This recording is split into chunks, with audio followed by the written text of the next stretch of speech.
안녕하세요. 순대국밥집을 운영하면서 딸을 키우고 있는 여자입니다. 다들 남들에게 말 못할 가슴 속 사연 하나쯤은 있으신가요? 저는 꼭 운동화에 잘못 들어간 작은 돌멩이 하나가 발을 계속 아프게 하는 것처럼 늘 마음 한구석을 아프게 하는 사연이 있답니다. 그 아픔에서 벗어나기 위해 수도 없이 발버둥 쳤지만 늘 제자리인 것만 같았죠. 그래서 영원히 이 고통에서 벗어나지 못하는 건 아닐까 덜컥 겁이 나기도 했어요. 하지만 인간에게 망각은 축복이라는 말이 있지 않습니까? 시간이 약이라는 말처럼 살다가 문득 떠오르기도 하지만 이제는 제법 많이 잊혀졌습니다. 이 여자한테 대체 무슨 사연이 있길래 시작부터 청승을 떨고 있나 싶으시죠? 사실 저는 남편과 사별하고 혼자서 딸아이를 키웠던 때가 있었어요. 그때는 어두운 긴 터널을 홀로 걷고 있는 것만 같아 막막하고 두려웠습니다. 그런데 살겠다고 발버둥 치는 저를 하늘에서 보셨는지 제 인생에 한 줄기 빛을 내려주셨죠. 요즘 경제도 어렵고 살기 팍팍하다는 말이 절로 나오지 않습니까? 그래서 힘든 시기에 제 사연이라도 보시고 힘을 내셨으면 하는 바람에 사연을 쓰게 됐습니다. 평생 박복한 팔자탄만 하면서 살 줄 알았던 제 인생에 찾아온 기적 같은 이야기 잘 들어주셨으면 좋겠네요. 제 인생은 늘 반쪽짜리 같은 인생이었죠. 왜 그랬냐면 제가 초등학교 5학년일 때 아버지가 세상을 먼저 떠나셨거든요. 그래서 엄마가 혼자서 저와 남동생을 키우셔야만 했습니다. 지금 생각해보면 저희 엄마는 참 강인하신 분이셨죠. 갑자기 남편을 잃었는데도 엄마는 장례가 끝난 후 얼마 지나지 않아 일자리를 찾아다니셨어요. 그 후로도 엄마가 혼자서 우신다거나 술로 슬픔을 달래는 모습조차도 본 적이 없었습니다. 그래서 저는 중학생이 될 무렵 엄마에게 이런 질문을 했던 적이 있었죠. 엄마는 아버지가 그립지도 않아? 난 학교 끝나고 집에 오다 아버지랑 같이 공놀이하는 꼬마들만 봐도 아버지가 보고 싶던데. 엄마한테는 이제 너랑 네 동생밖에 없어. 어차피 사람은 다 나이 들면 흙에 묻히는데 먼저 간 사람 뒷공무니만 보면 뭐해. 산 사람은 살아야지. 너무 단호한 목소리로 말하는 엄마를 보는데도 왠지 마음이 안 좋았어요. 그런데 그날 저녁 엄마는 갑자기 가게에 다녀오신다며 나가시는 겁니다. 한참이 지나도 안 오시길래 집 근처 길목에서 기다렸죠. 잠시 뒤 엄마는 검은 봉지를 한 손에 쥐고 코를 훌쩍이며 돌아오셨어요. 저는 너무 놀라서 엄마한테 달려가 물었죠. 엄마, 울었어? 울긴 누가 울어? 네 엄마 우는 거 봤어? 감기가 왔나 자꾸 코가 나오네. 그때 엄마는 감기 핑계를 대셨지만 촉촉한 눈가를 보니 누가 봐도 남몰래 울다 온 사람 같았어요. 엄마가 감기인 것 같다고 둘러대시길래 저도 모른 척 했답니다. 여자 혼자 아이들을 키우면서 생계를 이끌어 간다는 게 얼마나 힘드셨겠습니까? 제가 남편과 사별하고 혼자 딸아이를 맡아보니까 엄마가 그때 얼마나 힘들고 막막했을지 더 이해가 가네요. 저와 딸만 남겨두고 먼저 떠난 야속한 남편이지만 살아생전에 얼마나 자상한 사람이었는지 모릅니다. 포크레인 기사였던 남편은 추울 때는 춥게, 더울 때는 덥게 일해야만 했어요. 하지만 힘든 내색도 안 하고 집에 오면 꼭 그렇게 어린 딸을 먼저 챙겼답니다. 그래서 딸도 밤늦게 오는 아빠를 졸린 눈을 비벼가며 기다렸죠. 그러다가 남편이 문을 열고 들어오는 소리가 들리면 가장 먼저 뛰어나가서 딸이 기쁜 목소리로 남편에게 안기며 말했어요. 아빠, 왜 이제 왔어요? 오늘 나 동화책 읽어준다고 했잖아요. 아이고, 우리 딸 아빠 기다렸구나. 갑자기 아빠 일이 좀 생겨서 늦었어. 얼른 씻고 나와서 아빠가 얼른 동화책 읽어줄게. 우와, 우리 아빠 최고. 딸은 유독 남편이 읽어주는 동화책을 참 좋아했습니다. 남편 퇴근이 늦어져서 딸한테 제가 대신 동화책을 읽어주겠다고 해도 딸은 토라진 목소리로 이렇게 말했죠. 싫어. 아빠가 더 재미있게 잘 읽어준단 말이야. 엄마는 그냥 읽기만 하잖아. 아빠는 동물 소리도 내주고 자동차 소리도 낼 수 있어. 아무리 피곤해도 하루에 1시간은 꼭 딸과 있어주려고 노력하는 남편 덕분에 딸은 거의 아빠 껌딱지였죠. 게다가 친정집이 오래된 단독주택이라 장마철만 되면 늘 불안했는데 남편은 장마 예보를 듣고 제일 먼저 저희 엄마를 보러 갔었어요. 남편이 저도 모르게 제 친정에 다녀와서 저는 엄마한테 전화를 받고서야 듣게 된 적도 있었습니다. 엄마는 전화로 남편이 다녀간 이야기를 하면서 이렇게 말했었죠. 일도 힘들 텐데 여기까지 와서 비 새는 곳은 없는지 무너질 만한 건 없는지 다 보고 갔어.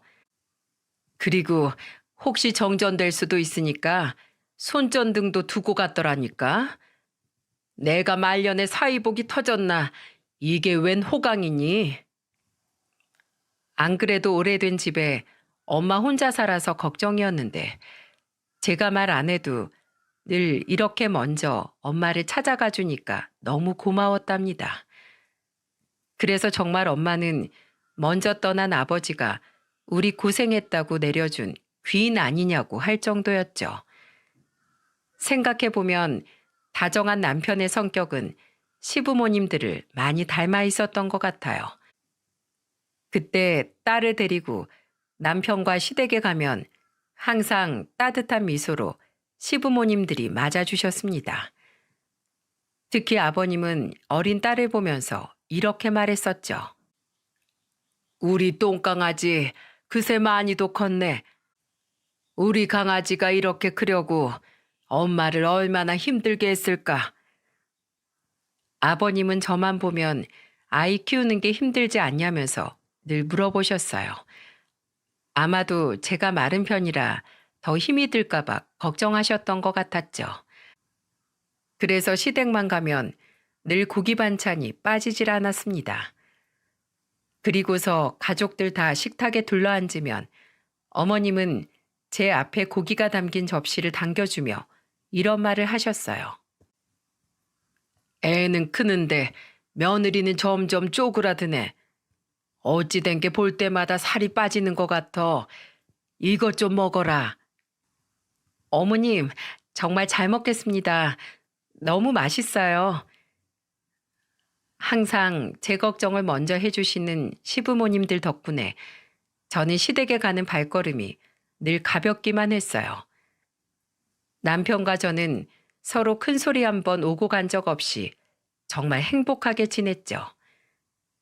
하지만 제가 주책 없이 너무 행복하게 지내는 것 같았는지 제 인생에 믿기 힘든 사건이 닥쳐왔습니다. 어느 날 갑자기 남편이 불의의 사고로 저와 딸만 남겨둔 채 세상을 떠나고 말았어요. 처음엔 남편이 사망했다는 소식을 듣고 병원으로 달려가면서도 내내 제발 내 남편이 아니기를 바랬죠. 하지만 병원에서 마주한 남편은 사고로 엉망이 된 채 누워있는 모습이었습니다. 저는 다리에 힘이 풀려 그 자리에 주저앉으면서 정신 나간 여자처럼 중얼거렸어요. 저 사람 내 남편 아니에요. 아닐 거예요. 아침까지만 해도 멀쩡하게 출근했는데 이렇게 누워있을 리가 없잖아요. 그리고 내 남편은 내가 오면 저렇게 누워만 있는 사람도 아니에요. 그러니까 내 남편 찾아줘요. 어디 살아있을 거예요.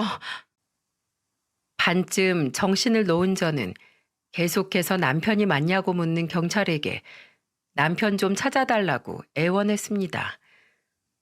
남편이 사망했다는 현실을 인정하기도 힘들었고 저처럼 아빠 없이 커야 할 딸 생각을 하니까 정말 처참한 심정이었어요.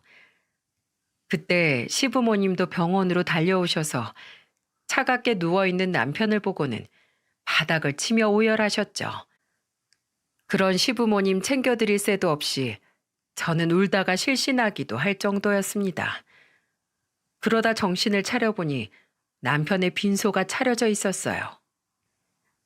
저는 엄마한테 의지해서 겨우 장례식장으로 갔는데 남편의 영정사진을 보자 다시 오열할 수밖에 없었죠.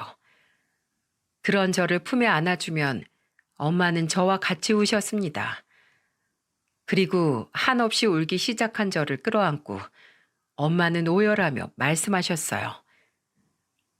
아이고, 이 불쌍한 걸 어쩌면 좋아. 닮을 게 없어서 이 애미 팔자를 그대로 닮으면 어떡해. 엄마, 나 이제 어떡해? 너무 무서워서 어떻게 살아야 할지 모르겠어. 저는 엄마 품에 안겨서 한참을 울었습니다. 그 당시 엄마도 저만큼이나 하루아침에 갑자기 떠난 사위의 빈자리를 크게 느끼셨어요. 늘 퇴근하면서 혼자 사는 장모님 식사는 하셨는지 안부를 묻던 사위였는데 엄마도 충격이 그만큼 클 수밖에 없었죠. 그만큼 남편은 친정 시댁 할 것 없이 참 다정하고 좋은 사람이었습니다. 그래서 갑자기 떠난 남편의 빈자리가 너무도 저를 힘들게 했어요. 제가 너무 힘들어하니까 장례가 끝난 후에도 시부모님들은 저를 많이 걱정하셨죠. 그러다가 아버님은 큰 결단을 내리신 듯 저를 찾아와서 이런 말씀을 하셨습니다. 앞으로 가끔 손녀딸 안부만 전해줘. 지금 네 시어머니도 많이 힘들어한다. 우리가 더 보고 지내면 힘들지 않을까 싶다. 서로 마음 추스르고 나서 나중에 연락하자꾸나. 잘 지내야 된다. 너무 힘들어하지 말고. 아버님도 건강하세요. 그동안 정말 감사했습니다. 나중에 꼭 연락드릴게요. 그때 아버님은 서로 계속 볼수록 떠난 남편 생각만 떠오르게 될 거라면서 나중에 괜찮아지면 한번 보자고 말씀하셨죠. 그렇게 저는 아버님께 슬픈 마지막 인사를 건네고 딸과 둘이 친정 엄마 집으로 가서 살게 됐습니다. 저는 한동안 밤인지 낮인지도 모를 정도로 방에서 술만 마시면서 지냈어요. 어린 딸을 유치원에 보내놓고 나면 저는 방으로 돌아와서 어김없이 술병을 잡았습니다. 그 모습을 본 엄마가 제 손에 있던 술병을 뺏어들면서 말했죠. 너 미쳤어? 맨날 이렇게 술이나 퍼마시다. 너도 네 남편 따라가려고 그러는 거야? 빨리 정신 좀 차려. 제발 나 좀 그냥 둬. 이거라도 안 마시면 내가 정말 미칠 것 같아서 그래.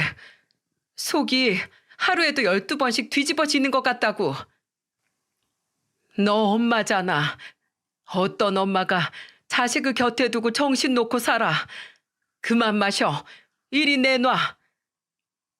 엄마는 제 방에 있던 술병을 모조리 밖으로 가져가 집 앞마당에 던져버렸어요. 정신 차릴 생각은 없고 울며 술만 마시는 딸을 보면서 얼마나 답답하셨겠습니까? 결국 술병을 들고 엄마와 실랑이를 하던 저는 남은 술을 모두 뺏기고 나서야 겨우 정신을 차렸습니다. 그리고 집에 돌아올 시간이 된 딸아이를 데리러 갔는데 저는 그때 큰 충격을 받았죠. 유치원 차에서 내리는 딸을 보고 애써 웃으며 아이 손을 잡았는데 딸이 갑자기 코를 막으면서 이런 말을 하는 거예요. 냄새. 엄마 술 냄새 나. 또 술 마셨어? 저는 그때 딸이 저한테 술 냄새가 난다면서 코를 막는 걸 보고 깜짝 놀랐습니다.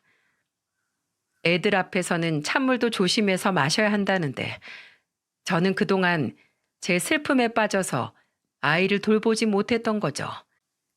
그때야 제가 어릴 적에 아버지를 잃고도 저와 남동생 앞에서는 절대 울지 않던 친정엄마의 모습이 떠올랐습니다.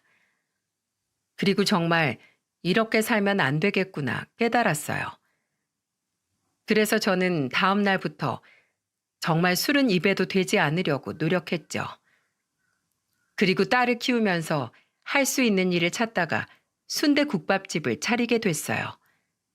솔직히 대박이라고 할 만큼 벌지는 못했지만 그래도 딸과 저 그리고 친정엄마까지 입에 풀칠할 수 있을 만큼은 벌게 됐죠. 무엇보다 장사를 시작하니까 몸이 바빠져서 남편을 떠나보낸 슬픔도 잠시 잊을 수 있었습니다. 그렇게 겨우겨우 장사를 이어가던 중 한 손님이 눈에 들어오기 시작했죠. 제 가게는 맨날 오는 사람만 오는 곳이라 손님들이 대충 누군지 어느 정도는 알고 있었어요. 그런데 어느 날 생전 처음 본 사람이 가게로 들어오는 겁니다. 얼굴은 멀끔한데 다리 한쪽이 불편한지 쩔뚝거리면서 들어오더니 순대국밥 한 그릇에 소주 한 병을 시켰죠. 처음에는 그냥 근처에 일이 있어서 어쩌다 들린 사람이구나 싶어서 금방 밥만 먹고 가겠지 생각했어요. 하지만 순대국밥을 한 그릇 시켜놓고 소주를 3병째 마시면서 핸드폰만 몇 시간째 보고 있는 게 아니겠어요? 오랜만에 가게에 진상 왔구나 생각하는데 갑자기 그 남자는 핸드폰을 보다 울기 시작했습니다. 태어나서 남자가 식당에서 우는 건 처음 봤죠. 대체 무슨 일이 있길래 저렇게 서럽게 울고 있을까 싶을 만큼 우는 거예요. 그러면서 계속 핸드폰 화면을 엄지로 쓸면서 이렇게 중얼거렸죠. 내가 미안해. 다 나 때문이야. 정말 미안해. 그렇게 혼자서 한 손에는 핸드폰, 다른 손에는 술잔을 들고 마시면서 울먹이다 계산을 하고 나갔어요. 그 손님은 그날 이후 일주일에 5번씩이나 술을 마시러 오기 시작했죠. 그러다 저를 더 놀라게 한 건 그 남자 손님이 가게 근처 공원에서 노숙자처럼 낮에도 술을 마시고 있는 모습을 보게 됐습니다. 전혀 노숙할 것 같은 얼굴은 아니었어요. 딱 봐도 사람이 점잖아 보이는 신사 같은 모습이었죠. 그래서 정말 어디서 큰 사기라도 당해서 길바닥 나앉는 건가 하는 생각까지 들었습니다. 그런데 길바닥에서 술을 마시면서도 그놈의 핸드폰은 꼭 쥐고 있는 거예요. 그러면서 완전히 목 놓아 울며 이렇게 말했죠. 여보, 내가 미안해. 너무 보고 싶으니까 꿈에라도 나타나 주면 안 될까? 그제야 저는 저 사람도 사별했다는 걸 눈치챌 수 있었습니다. 그 모습을 보는데 꼭 저를 보는 것 같아서 마음이 아팠죠. 그리고 다음 날 그 손님은 어김없이 가게를 찾아왔고 늘 앉던 테이블에 앉았어요. 메뉴도 늘 시키던 순대국밥 한 그릇에 소주 한 병이었죠. 혼자서 한참을 마시는데 국밥 국물이 다 식었을 것 같아서 저는 다가가서 말했습니다. 손님, 이 국물 좀 데워드릴까요? 그냥 데우면 다 쫄아붙을 것 같으니까 국물도 좀 더 넣어드릴게요. 밥은 드셨어요? 밥도 안 드시고 국물에 술만 마시면 속 다 버려요. 밥도 드릴까요? 밥은 괜찮습니다. 소주나 한 병 주세요. 손님, 지금 국물에 술만 3병째예요. 제가 아무리 장사하는 사람이지만 이렇게 술만 들이붓는 사람한테 어떻게 계속 술만 줄 수 있겠어요? 제발 술 좀 주세요. 술 없이는 제가 제정신일 수가 없어서 그래요. 제발요. 맨날 국밥에 밥을 같이 줘도 밥은 안 먹고 늘 국물에 소주만 마시는 거예요. 제가 아무리 장사꾼이라지만 이런 사람한테 계속 술 팔 수 있겠습니까? 그래서 이제 술은 안 된다고 했더니 눈물을 흘리면서 달라고 하는 겁니다.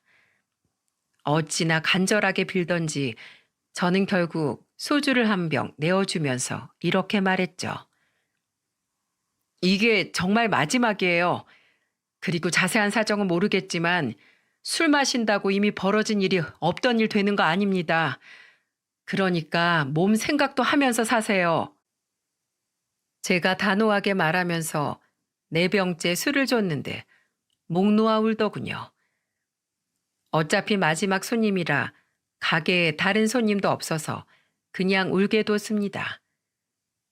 저 사람은 얼마나 답답하면 저럴까 싶어서 그냥 울게 뒀죠. 그런데 하염없이 울기만 하던 사람이 울음을 멈추더니 비틀거리면서 자리에서 일어났어요.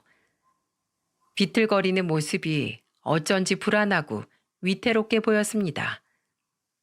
그래서 계산하는 손님을 보며 걱정스럽게 물었죠. 괜찮으세요? 혼자 가실 수 있겠어요? 가족 있으면 지금 전화라도 하세요. 저 같은 게 무슨 가족입니까? 알아서 갈 수 있으니까 걱정 마세요. 걱정하면서 물어봐도 귀엽고 괜찮다면서 혼자 나가더군요. 저도 제 코가 석자인데 누굴 걱정하겠습니까? 문이나 닫고 집에 가서 딸이나 봐야겠다 하면서 가게를 닫고 집으로 향했죠. 그런데 제가 살던 집으로 가려면 육교를 건너가야 나오는 집이었습니다. 평소처럼 늘 가던 길이니까 아무런 생각 없이 가고 있는데 깜짝 놀랄 장면을 목격하게 됐어요. 그건 바로 방금 전까지 제 가게에서 술을 마시던 그 손님이 육교에 매달려 있는 모습이었죠. 육교 난간에 매달려서 금방이라도 떨어질 것 같은 자세였습니다. 술에 취해서 그냥 매달려 있는 건지 아니면 작정을 하고 매달려 있는 건지 모르겠지만 금방이라도 밑으로 떨어질 것 같았어요.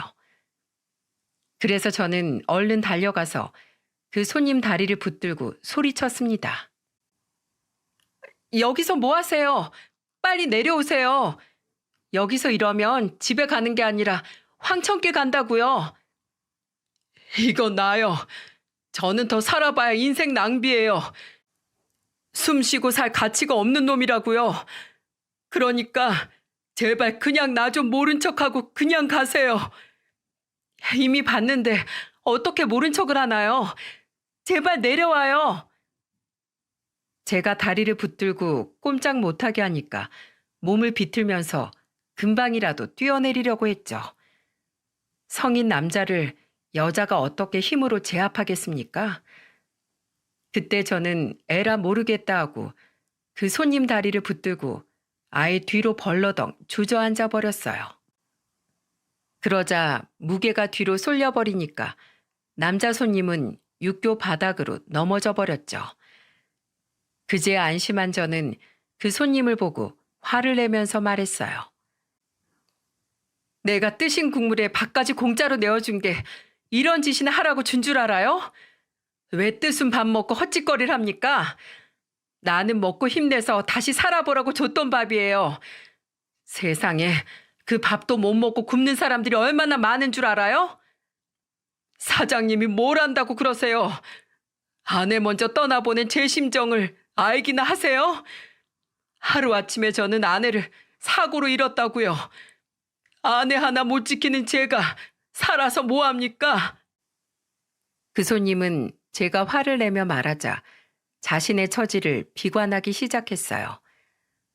그래서 저는 너무 답답하고 화가 나서 손님을 보면서 소리쳤어요. 세상에 그런 사람이 본인 한 명만 있을 것 같죠? 나도 남편 먼저 떠나보내고 방황했는데 그쪽처럼 가족들 두고 세상을 등질 생각은 안 했어요. 내가 그렇게 가버리면 남겨질 부모님 생각 한 번이라도 해봐야죠. 자식 먼저 앞세우고 나면 남겨질 부모님은 얼마나 힘들겠어요. 제 말에 그 손님은 다시 한번 목 놓아 울기 시작했습니다. 이러다가 밤새도록 울기만 할 것 같아서 저는 집 주소를 물어봤죠. 그런데 그 손님은 이미 만취한 채 울고 있어서 그런지 제가 묻는 답에 제대로 답변도 못하는 거예요. 이런 사람을 질질 끌고 갈 수도 없어서 저는 결국 경찰에 신고해야만 했습니다. 혼자 펑펑 울게 육교에 두고 가자니 그것도 발길이 안 떨어져서 경찰을 부르게 됐던 거죠.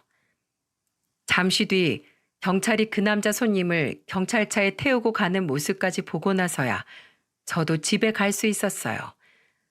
놀란 가슴 겨우 진정하고 잠에 들 수 있었습니다.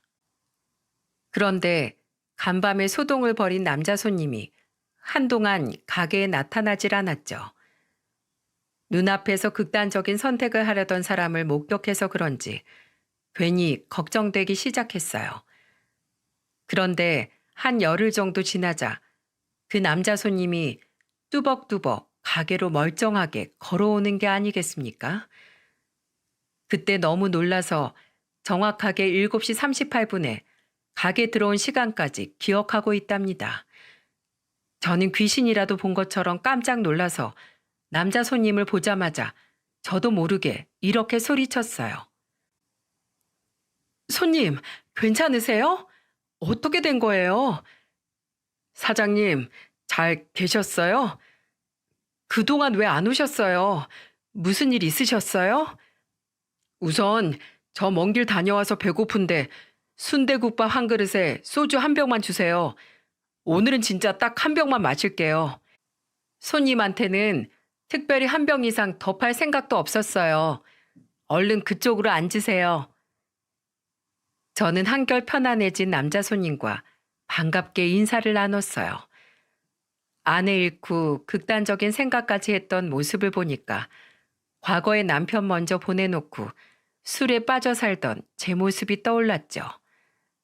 그때가 남편을 먼저 떠나보내고 어느덧 8년이라는 시간이 지났을 때였습니다. 이제는 가끔씩 남편 생각이 떠올라도 그땐 그랬었지 하면서 넘길 수 있을 만큼 괜찮아졌을 때였어요. 그런데 꼭 박복한 네 팔자 같은 인생을 사는 그 손님이 눈에 밟혔죠. 혼자서 순대국밥 한 그릇 놓고서 술을 따라 마시는데 어찌나 쓸쓸해 보였는지 모릅니다. 마침 바깥 날씨가 굳어서 그런지 손님도 그 손님뿐이었어요. 그래서 손님이 안타까워 보여서 저는 정중히 다가가서 조심스럽게 물어봤죠. 손님, 잠시 자리에 앉아도 될까요? 네, 그럼요. 신경 써주셔서 감사합니다. 늘 사장님한테 이런 모습만 보이는 것 같네요. 원래 국밥집에 소주 파는 가게는 다 그런 거예요. 여기 뭐 사연 있는 사람 손님 한 명뿐이겠어요? 손님이 많진 않아도 일용직 사람들부터 멀쩡한 회사원들까지 많아요. 여기 사장부터 사연이 많으니까 그렇겠죠. 제 말에 남자 손님은 살짝 웃더군요. 그래서 저는 그 손님 앞자리에 앉으면서 이렇게 말했습니다. 한 달 넘게 본 것 같은데 웃는 모습은 처음 보네요. 울기만 하는 사람인 줄 알았어요. 그래도 사람이 웃으니까 참 보기가 좋네요. 제가 술 한 잔 따라 드릴까요?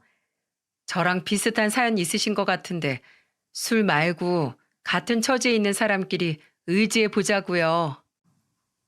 저한테 말하기 어려우셨을 텐데 먼저 얘기해 주셔서 감사해요.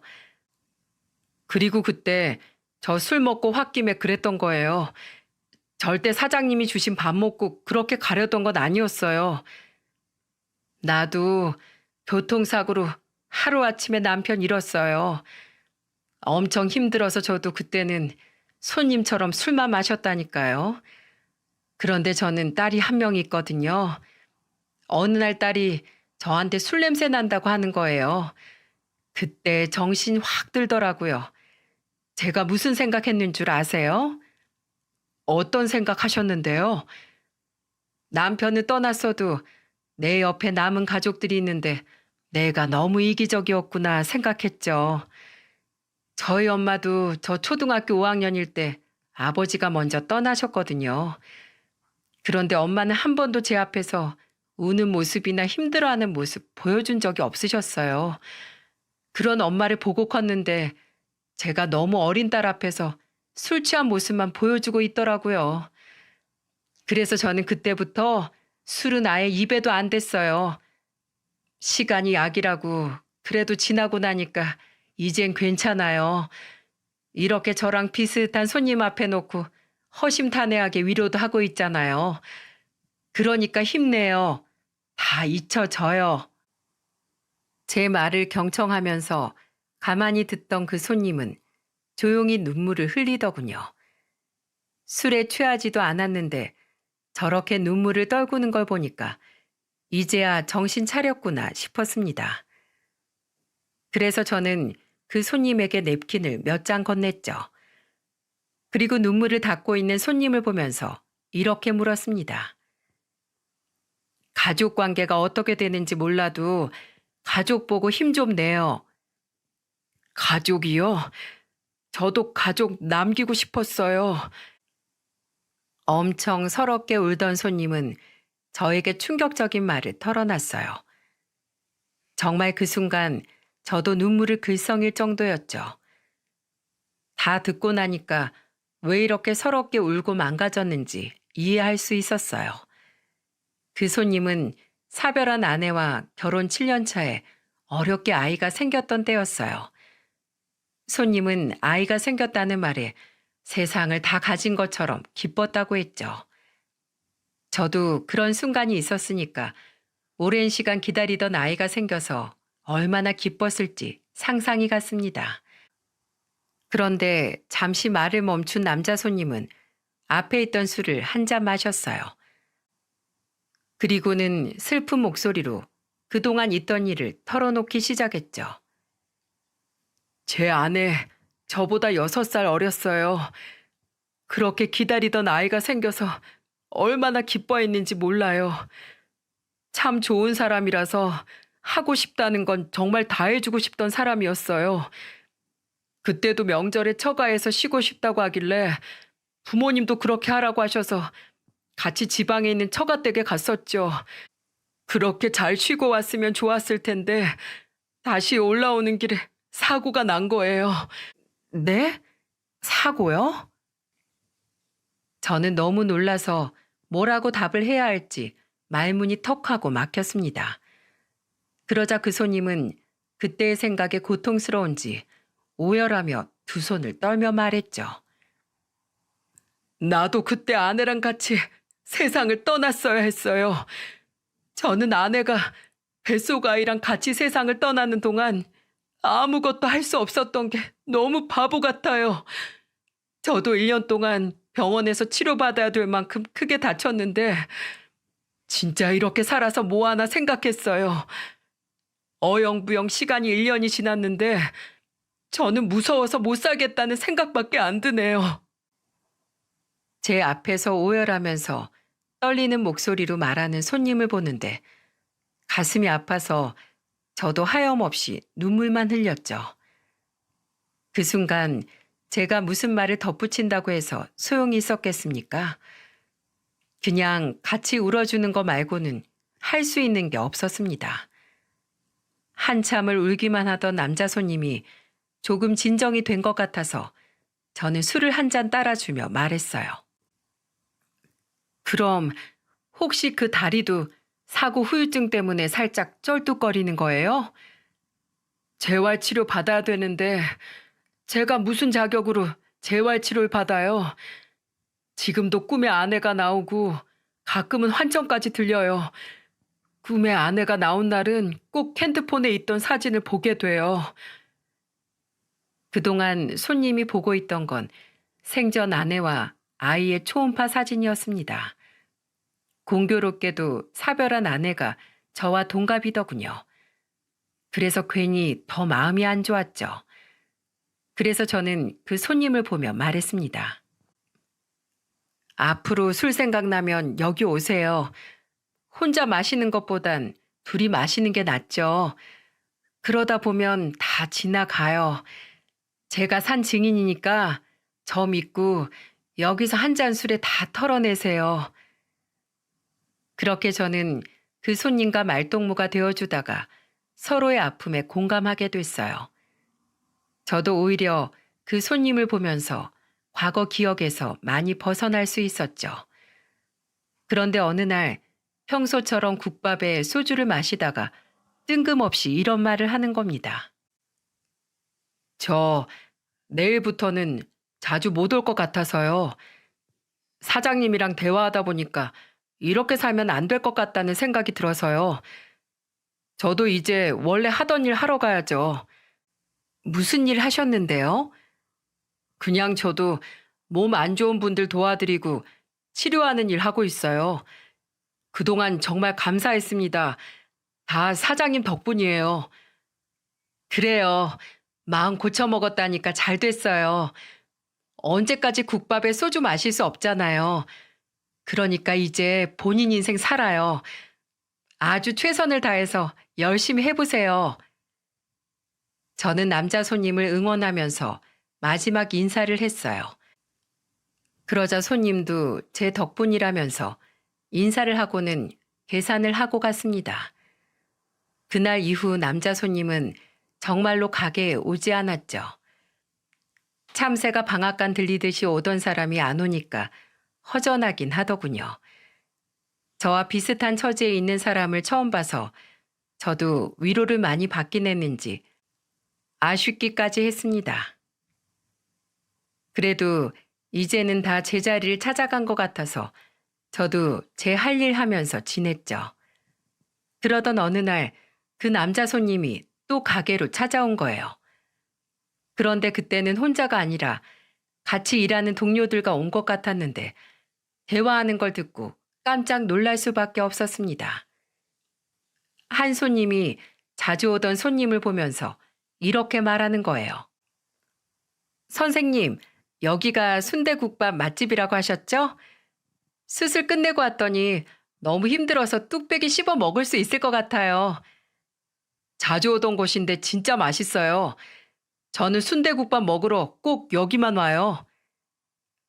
알고 보니까 맨날 순대국밥 한 그릇에 소주 한 병을 주문하던 손님이 의사였던 겁니다. 여러분들이 다 아시는 그런 큰 대학병원은 아니었지만 나름 제가 사는 지방에서는 제법 규모가 있는 병원이었죠. 저렇게 대단한 일을 하는 사람이 노숙자처럼 생활할 만큼 큰 충격이었구나 싶더라니까요. 그리고 잠시 뒤 남자 손님은 저한테 따라와서 주문을 하면서 이렇게 말했습니다. 사장님, 그동안 잘 계셨어요? 그럼요. 근데 의사셨어요? 전 까맣게 몰랐네요. 다리는 이제 괜찮아요? 네, 그동안 재활치료 받았어요. 다시 병원에 복귀하려면 재활치료부터 받아야 되니까 한동안 치료에만 전념했죠. 그래도 다행이네요. 이제 안색도 좋아 보이고 괜찮아 보여요. 그렇게 짧은 안부 인사를 하고 의사였던 손님은 동료들 옆으로 갔죠. 왠지 묘한 감정이 들긴 했지만 정성스럽게 음식을 만들어서 갖다 줬어요. 그러자 같이 있던 동료가 저를 보면서 들뜬 목소리로 말했습니다. 냄새가 너무 좋은데요. 저희 이거 먹으려고 차 타고 30분이나 달려왔어요. 정말요? 입맛에 맞으셨으면 좋겠네요. 지방이라 차로 30분이면 꽤 먼 거리였죠. 그런데 굳이 여기까지 와줬다니까 너무 고마웠습니다. 제 가게가 좀 외진 곳에 있었거든요. 그러면서 다들 국물 한 입씩 먹더니 국물이 너무 맛있다면서 남자 손님을 보면서 감탄했죠. 그러자 자주 오던 그 남자 손님이 나지막히 이런 말을 했습니다. 나는 여기 맛도 있지만 여기만 오면 마음이 편해져서 자꾸 오게 되네요. 아마 여기 사장님 응원과 격려 없었으면 다시 복귀할 엄두도 못 냈을 거예요. 그러자 다른 동료들은 감탄을 하면서 자주 와야겠다고 말했어요. 그리고 밥을 먹으면서 셋이 대화를 하는데 참 대단한 사람들이구나 생각이 들었죠. 나는 고작 식당 아줌마면서 저렇게 대단한 사람인 줄도 모르고 감히 충고했구나 싶었습니다. 그래도 내 조언이 도움이 됐다고 하니까 그걸로 됐다고 생각했죠. 그리고 동료들과 밥을 다 먹고 나가는 손님 뒷모습을 보는데 저와는 다른 세계 사람 같아 보였어요. 그래서 이제는 점점 멀어지겠구나 싶었습니다. 그런데 이런 제 예상과 달리 그 손님은 시간이 나면 계속 가게로 찾아오는 게 아니겠어요? 꼭 순대국밥을 먹으러 오는 게 아니라 한 번은 가게에 오더니 제게 이런 말을 했죠. 사장님, 여기 가게 위치가 안 좋아요. 홍보를 해야 사람들이 찾아올 것 같아요. 요즘은 인터넷으로 홍보하는 시대인데 제가 아는 지인 통해서 한번 해보세요. 비용은 무료로 해드릴게요. 대신 순대국밥 무한 공짜로 주는 게 조건이에요. 믿져야 본전이다 싶어서 알겠다고 했지만 홍보한다고 이 외진 곳까지 사람들이 올까 반신반의했죠. 그날 이후 남자 손님은 하루가 멀다 하고 손님들을 몰고 가게로 왔습니다. 그리고 정말 홍보 효과가 있는 건지 제법 매출도 늘었어요.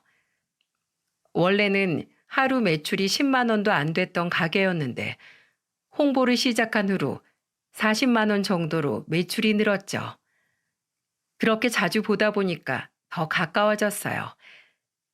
이제는 서로 통성명도 하고 편하게 이름을 부르는 가까운 사이가 됐습니다. 워낙 편하게 대해주니까 평소에는 이 사람이 직업이 의사인 것도 다 까먹을 정도였죠. 그러다가 한 번은 사람이 확 달라 보였던 계기가 있었어요. 우연히 가게에 놀러온 남동생과 인사를 하는데 그 손님이 남동생을 뚫어져라 보는 겁니다. 그러더니 제가 남동생과 대화를 끝내고 다가가자 저한테 심각한 목소리로 이렇게 말을 했어요. 방금 저분 용숙 씨 남동생이에요? 맞아요. 남동생이 요즘 통 입맛도 없고 어쩌다 물 먹어도 자주 체한다길래 걱정이 돼서 와보라고 했어요. 밥이라도 함께 해주려고요. 그런데 왜 물어요? 혹시 열이 난다거나 자주 피곤하다고 하진 않아요? 맞아요. 어떻게 아셨어요? 제가 그냥 육안으로만 봤을 때는 남동생분 황달도 있고 안색도 안 좋아서 건강검진 한번 받아보는 게 좋겠어요.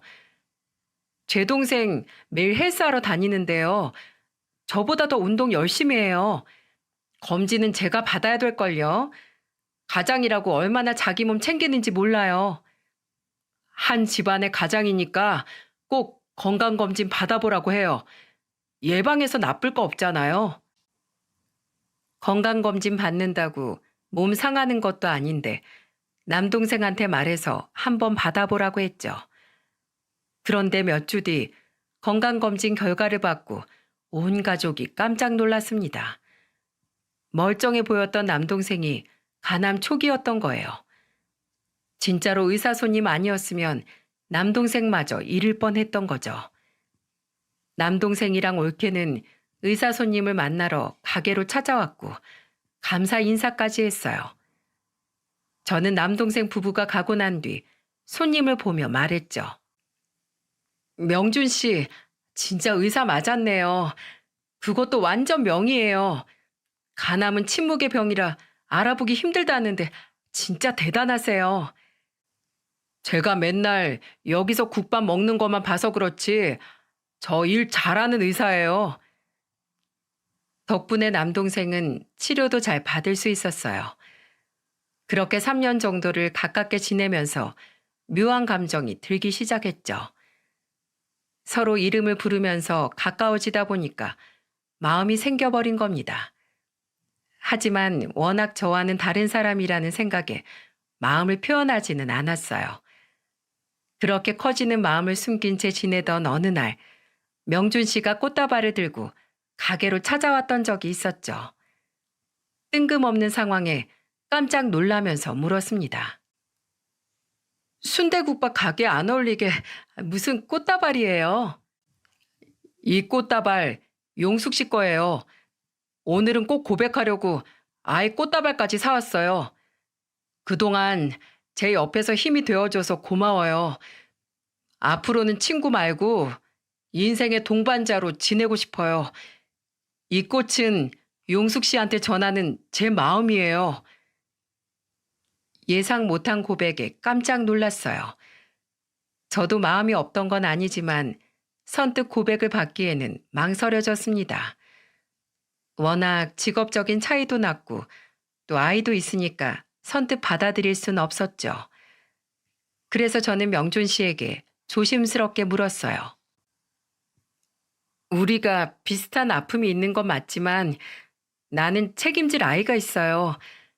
그리고 우리는 직업적인 차이도 너무 많이 나잖아요. 아이가 걱정인 건 이해가 가는데요. 직업적인 차이는 전혀 걱정할 게 아니에요. 우리는 이미 모든 조건을 떠나서 인간 대 인간으로 서로를 위로하고 같이 어려운 상황을 이겨냈잖아요. 사실 전 용숙 씨 딸도 다 책임질 자신 있어요. 그런 각오도 없이 섣불리 고백하는 한심하고 무책임한 놈 아니에요. 그러니까 우리가 인간 대 인간으로 얼마나 잘 지냈었는지 그것만 생각해줘요. 그때 인간 대 인간으로 생각해달라는 말에 크게 감동했습니다. 선입견을 갖고 상대방한테 선을 그으려던 건 저였다는 걸 알게 됐죠. 그렇게 우리는 3년간 지인으로 지내다 연애를 시작하게 됐어요. 명준 씨는 정말 제 딸과 엄마에게도 자상하게 잘하는 사람이었습니다. 딸에게는 듬직한 아빠처럼 애정을 쏟아부었어요. 항상 아빠 사랑을 그리워하던 딸은 명준 씨와 급속도로 가까워졌죠. 게다가 저희 엄마를 직접 모시고 병원으로 가서 건강검진까지 챙겼고요.